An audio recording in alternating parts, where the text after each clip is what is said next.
Welcome all बच्चों। आज जो तुम्हारे न्यूमेरिकल में लेकर के आया हूँ वो तुम्हारे सामने है सिविल सर्विसेज का, जिसको मैं आईएएस कहता हूँ। 2014 क्वेश्चन 10 मार्क्स का। देखो, ए 550 volt 55 KVA single phase alternator. हालांकि सिंगल फेज वगैरह कहाँ बनता है, बड़े लेवल पर तो नहीं बनता है। हैज़ इफेक्टिव रेजिस्टेंस ऑफ 0.2 ओम। वो न्यूमेरिकल बनाने के लिए उन्होंने दे दिया single phase. A field current of 10 ampere produces an armature current of 200 amperes on short circuit and an EMF of 450 volt on open circuit. पूछता क्या है? Calculate part 1 the synchronous reactance and the full load regulation with power factor 0.8 lagging. देखो, resistance इसने दे दिया पर phase. अगर single phase है तो पर फेज ही होगा, कोई थ्री फेज मशीन तो है नहीं है। तो चलो हम लोग इसको बनाने की कोशिश करते हैं, सिंगल फेज ही समझ करके बनाते हैं। इसमें ग्रिड बना लेते हैं सबसे पहले।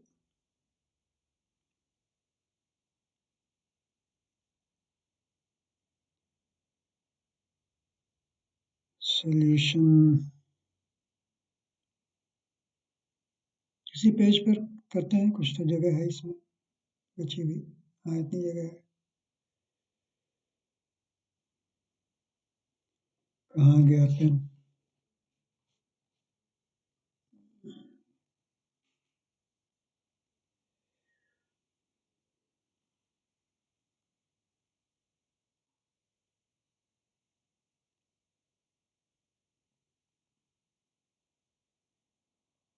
Solution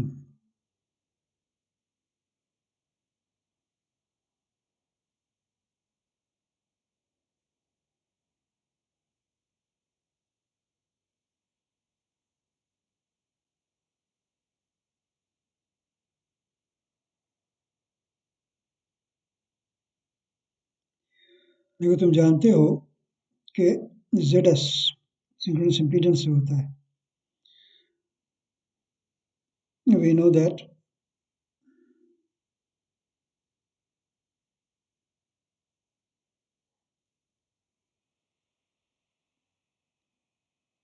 we know that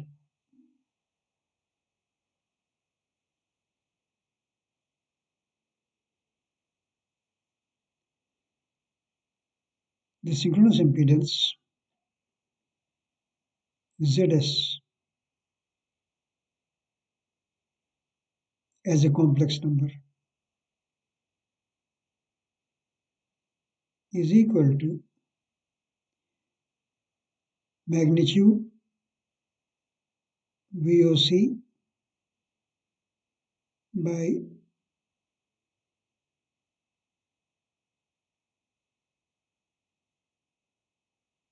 ISC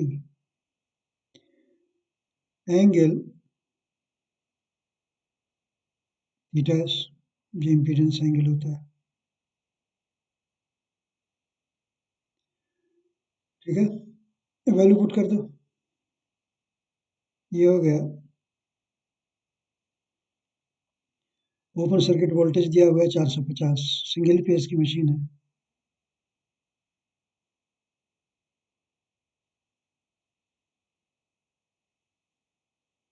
और ISC दिया हुआ है 200 ना। हाँ, 200।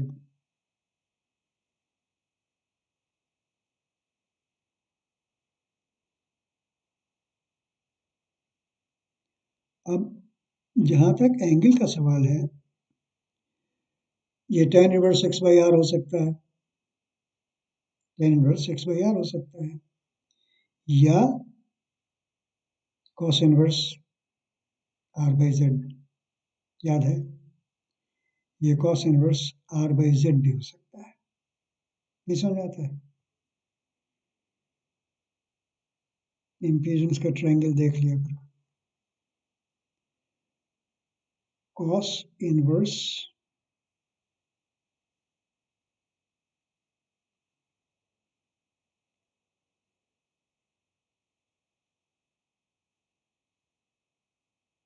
Are a by magnitude of ZS। बात समझ में आई? मैं यही पे वैल्यू लिख सकता था, लेकिन मैंने सोचा कि तुम लोग परेशान हो जाओगे, इसलिए मैं इसको यहाँ पर अब लिखता हूँ। देखो ये तो हो गया 2 2.25 ओम्स।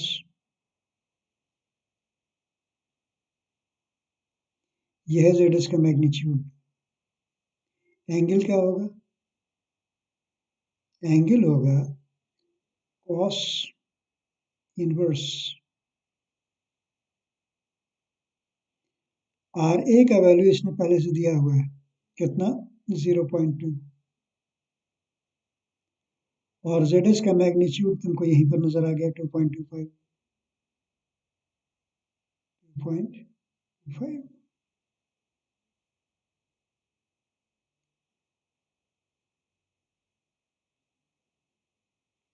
अब जैसे ही तुम कैलकुलेटर इसको डालोगे और सॉल्व करोगे, तुमको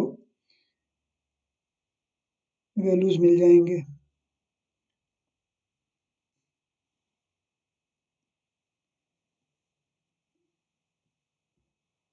कैलकुलेटर कहाँ गया? देखो मैं क्या फीड कर रहा हूँ, 2.25 angle cos inverse, shift cos, cos inverse हो गया, अंदर डाल दिया 0.2 डिवाइडेड बाय 2.25, 2.25 ब्रैकेट बंद कर दिया। ये देख लो, नजर आया? अब जैसे इक्वल टू मैं प्रेस करूंगा, ये रेक्टेंगुलर फॉर्म मेरा डिफॉल्ट है, आ जाएगा।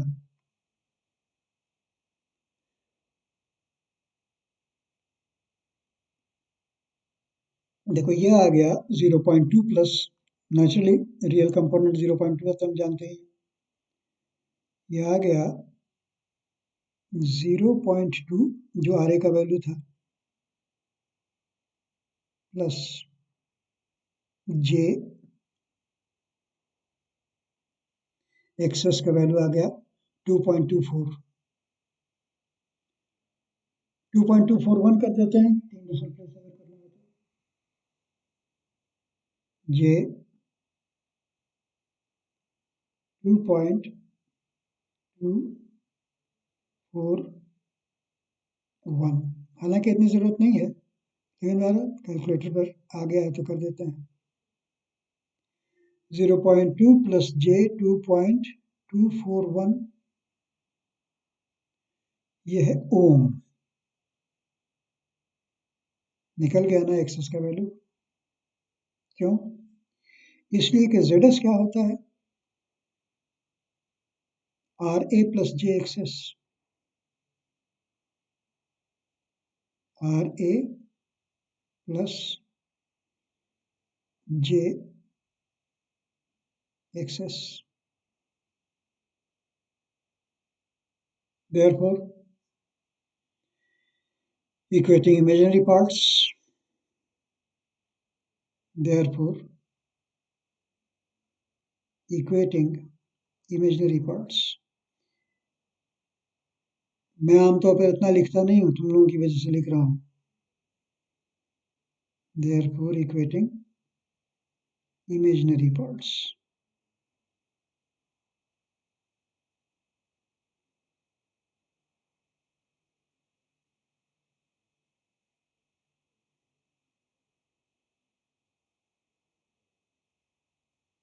क्या आ गया? एक्सेस, सिंगुलर रिएक्टेंस पूछ रहा था ना, is equal to 2.241 Om.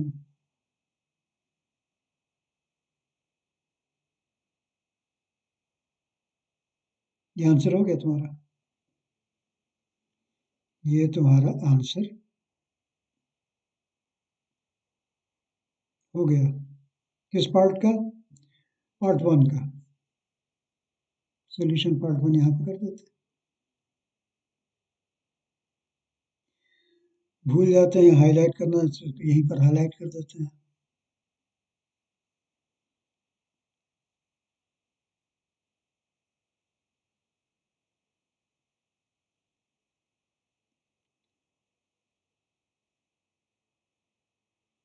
Access is equal to 2.2410।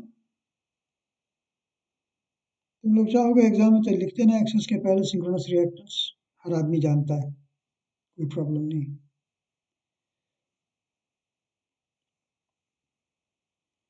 Access हो गया।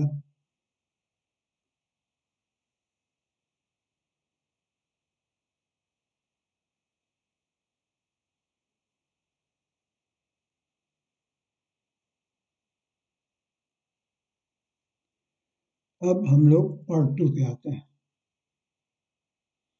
इस पेज पर तो होगा नहीं, नेक्स्ट पेज पे जाते हैं।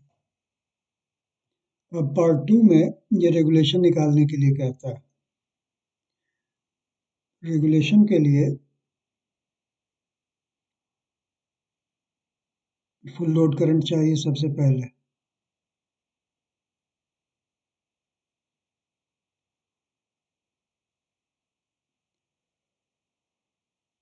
तो रेटेड करंट जो आईए है, उसका वैल्यू क्या होगा?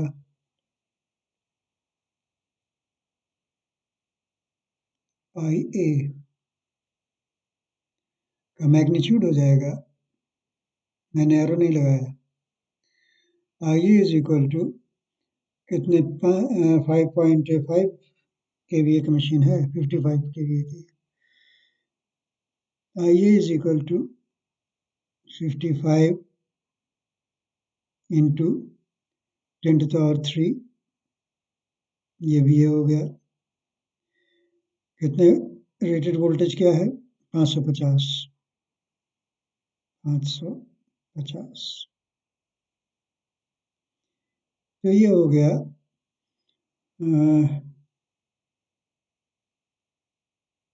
55,000 पे 100 एम्पियर हो गया सीधा, इज इक्वल टू 100 एम्पियर। ये तुम्हारा rated current, full load current. Rated आईए, रेटेड आईए इज इक्वल टू 100 एम्पियर। अच्छा, ये इक्विवेलेंट सर्किट है तुम्हारा इसका, ऑल्टरनेटर का इक्विवेलेंट सर्किट है।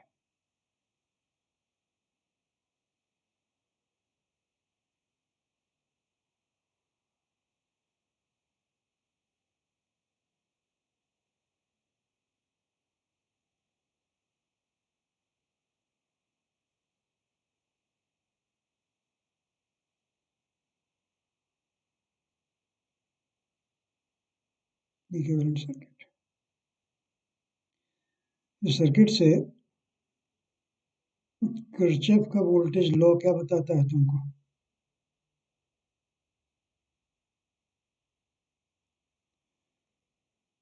कि ईएफ जो ओपन सर्किट वोल्टेज होता है, voltage on no load, regulation क्या होता है बच्चे? Voltage on no load, load खत्म हो जाएगा तो ईएफ पहले आ जाएगा, minus voltage on full load वो वी होगा, divided by voltage on full load वो वी होगा, पर यूनिट में आ जाएगा। परसेंट में करना है, 100% कर दोगे। तो सबसे पहले हमको ईएफ का मैग्नीट्यूड निकालना है। तो अब देखो, तुम्हारे सर्किट डायग्राम से here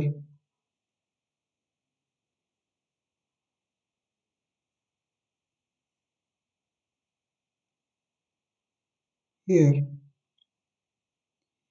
EF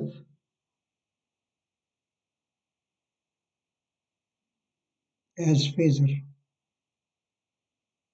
is equal to V plus IA as phasor into ZS as a complex number. तो तुम जानते हो यही ZS है। क्या है ZS? ये है।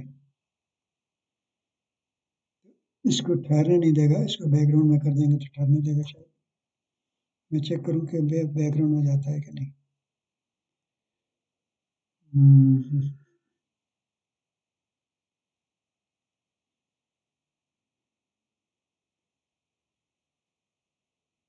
इसको स्टेटस बैकग्राउंड हटाता हूँ।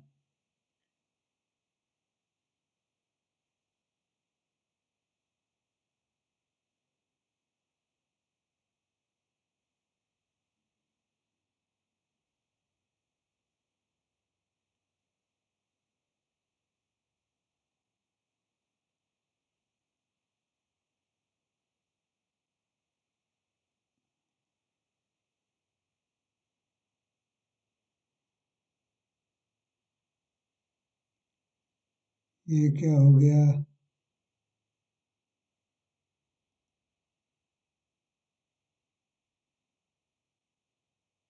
हिल ही नहीं रहा।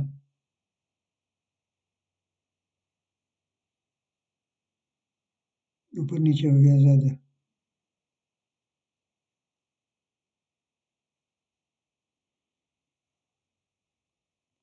चलो इस डायग्राम को मैंने ठीक कर दिया, इसको नॉट विजिबल ऑन स्क्रीन कर दिया, तो जो लिखा वो नजर आ रहा है। एनीवे ये हो गया EF is equal to V plus I ए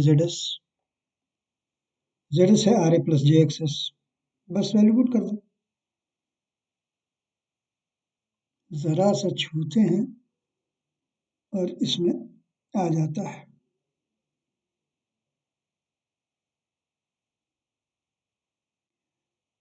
तो ये का वैल्यू हमको डालना है। टर्मिनल वोल्टेज को बेटा हम लोग रेफरेंस फेजर ही लेते हैं। तो V का वैल्यू लिखो एंगल 0 के साथ 550 एंगल 0,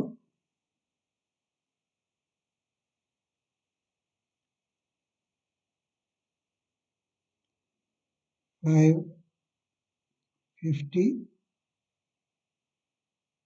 एंगल 0 डिग्री। अब IA को तुमको एज फेजर लिखना है।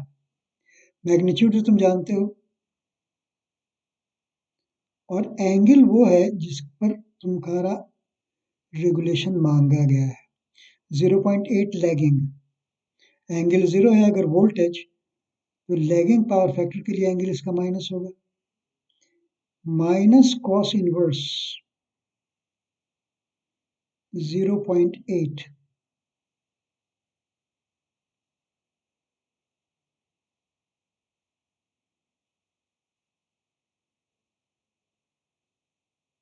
Multiplied by ZS। अब यहाँ पर तो जगह है नहीं, तो देखता हूँ क्या लिखा जा सकता है। इनटू ZS का वैल्यू हम लोगों ने पोलर फॉर्म में निकाला था क्या?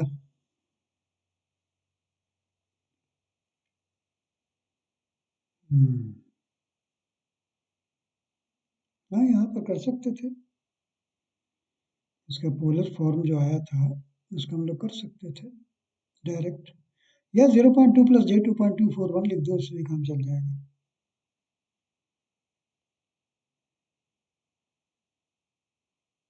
यहाँ पर भी कर देता हूँ, डायरेक्ट भी कर देता हूँ।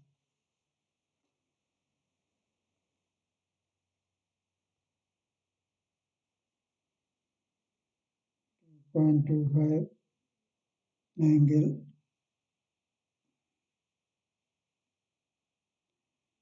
cos inverse 0.2 divided by 2.25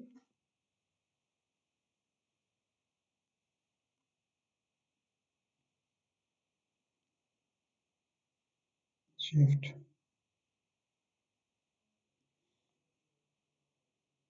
उसका आर एंगल थीटा तुमको हम दे रहे हैं।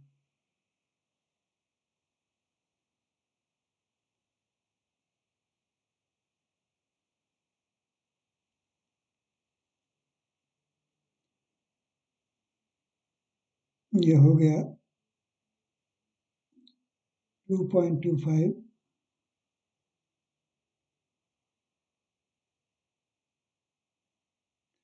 एंगल, तुम अलग से भी कॉस इनवर्स कर देते तो मिल जाता 84.9 डिग्रीज।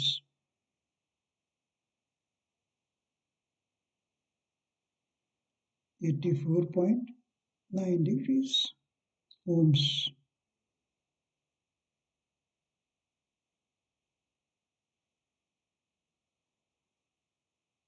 ये काम का वैल्यू है।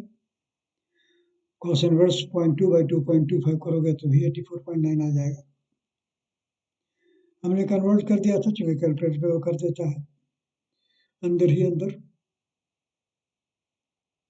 तो इंटू 2.25 एंगल 84.9 डिग्रीज। गुंजाइश है लिखने की यहाँ पर।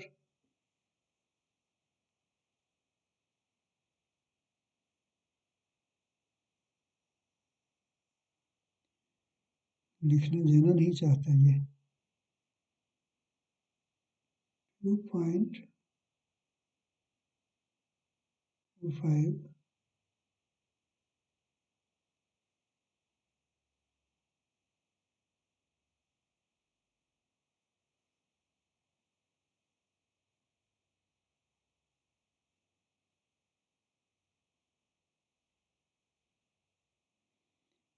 एंगल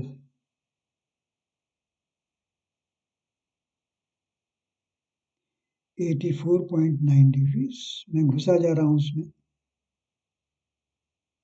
जगह बचाने के लिए। 84.9 डिग्रीज। इसको सॉल्व कर लो, इसको सॉल्व कर लो।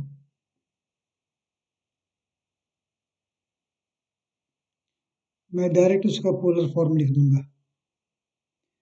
550 एंगल देने की जरूरत नहीं होती है, प्लस 100 एंगल अंदर ही अंदर कैलकुलेट कर लेगा, minus cos inverse 0.8 shift cos 0.8 multiplied by 2.25 angle 84.9 degrees, angle 84.9 degrees। देख लो,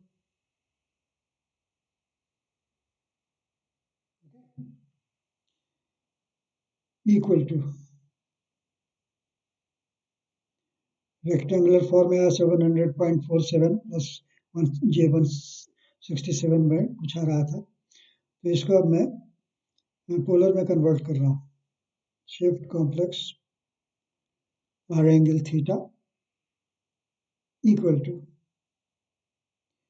ये आ गया 720.17। देख लो तो कहाँ पे है, यहाँ पे देखो शायद 720 मैं लिख रहा हूँ। EF is equal to 720.17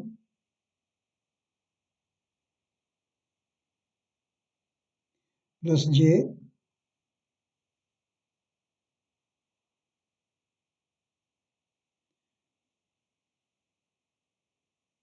जब पोलर फॉर्म है तो सीधे एंगल आ जाएगा। एंगल 13.43 आ रहा है। J को छोड़ दो, एंगल पोलर फॉर्म में देखो ना 13.43,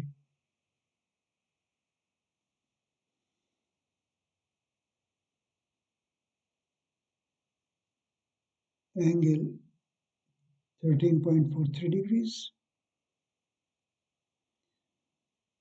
ऑब्वियसली जो इंड्यूस्ड ईएमएफ होगा वो लीड करेगा जनरेटर में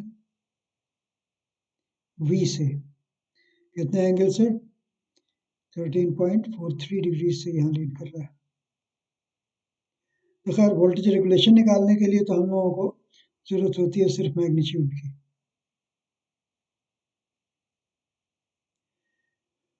तो ये EF का वैल्यू आ गया है, इसलिए वोल्टेज रेगुलेशन।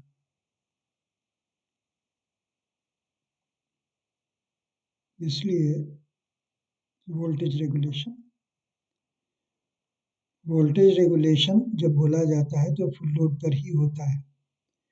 क्वेश्चन में voltage regulation on full load जो लिखा है उसकी जरूरत नहीं है। वोल्टेज रेगुलेशन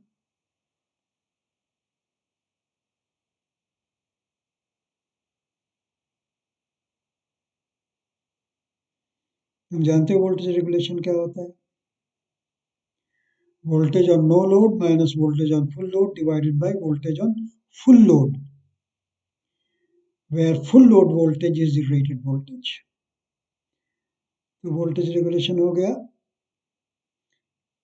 इस केस में EF का मैग्नीट्यूड, देखो मैंने एरो नहीं दिया है, सिर्फ मैग्नीट्यूड है, माइनस V का मैग्नीट्यूड डिवाइडेड बाय V का मैग्नीट्यूड पर यूनिट। परसेंट करना होगा, 100 से मल्टीप्लाई कर देना। EF का मैग्नीट्यूड आया 720.17, 720.17। ओरिजिनल V जो था वो 550 था, तो माइनस 550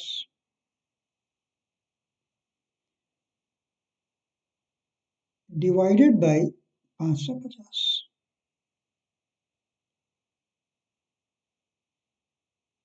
ये पर यूनिट में हुआ। अच्छा, हम लोग एक्चुअली वक्त बचाने के लिए क्या करते हैं कि EF बाई V माइनस 1 कर देते हैं। तुमने ट्रांसफॉर्मर भी देखा होगा, यहाँ भी तुम इसको अगर कैलकुलेट करोगे तो 720.17 बाई 550 माइनस 1 ही होगा ना। लेकिन खैर कैलकुलेटर में चूंकि दोनों चीज़ आसानी से हो जाती है इसलिए इसी को कैलकुलेट कर देते हैं। 720.17 मैं कैलकुलेटर में तो डिवाइड बाई 550 ही कर देता हूँ, डिवाइड बाई 550 जो भी वैल्यू आ गया उसमें माइनस 1 कर देता हूँ। ये वैल्यू आ गया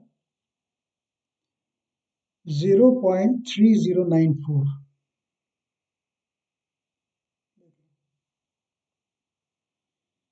is equal to 0.3094।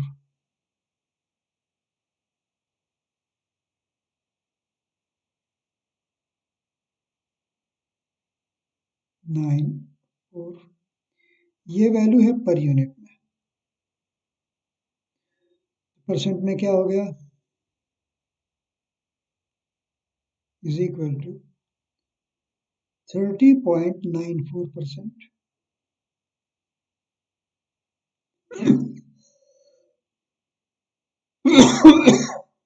30.94%। हो गया पार्ट 2 का तुम्हारा आंसर। ये याद रखो कि ये मैग्नीट्यूड सिर्फ यूज होता है, तुम लोग इसमें बहुत कंफ्यूज करते हो। फेजर नहीं, मैग्नीट्यूड ओनली। इसको मैं हाईलाइट कर देता हूँ।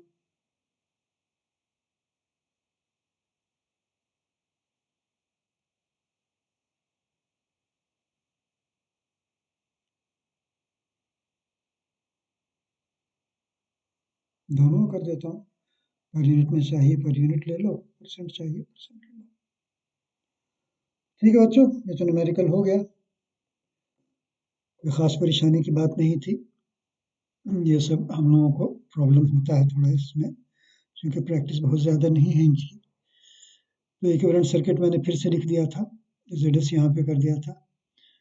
ग्रिड्स को हटा देता हूँ, इसमें भी ग्रिड हटा देता हूँ। हो गया, यही क्वेश्चन था 10 मार्क्स का। ZS हमने लिख ही दिया था, इसको मैंने direct theta S cos inverse RA by ZS कर दिया। तो ये यहाँ पर इसका पोलर फॉर्म था, उसका रेक्टेंगुलर फॉर्म में एक्सेस का वैल्यू तुमको चाहिए था ना, तो डायरेक्टली एक्सेस का वैल्यू मिल गया।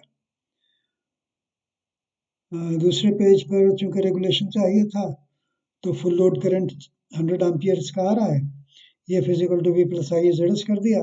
सब phasors, whenever see AC think of phasors, हमेशा याद रखो। लेकिन रेगुलेशन निकालने के लिए सिर्फ मैग्नीट्यूड यूज होता है, फेजर यूज नहीं होता है, इसका ख्याल रखोगे हमेशा।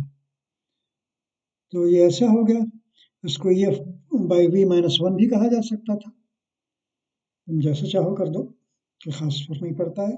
नंबर उम्र भी कोई नहीं काटता है इसमें आमतौर पे। तो ठीक है बच्चों, इस वीडियो को अब यहीं पर ख़त्म करता हूँ।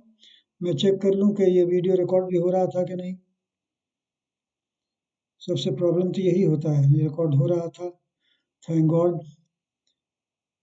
तो ठीक है बच्चों, अब इजाज़त दो। As always, have a good day, I wish all the best, goodbye, good luck. तुम्हारे सामने स्टॉप रिकॉर्डिंग करता हूँ, स्टॉप रिकॉर्डिंग, स्टॉप।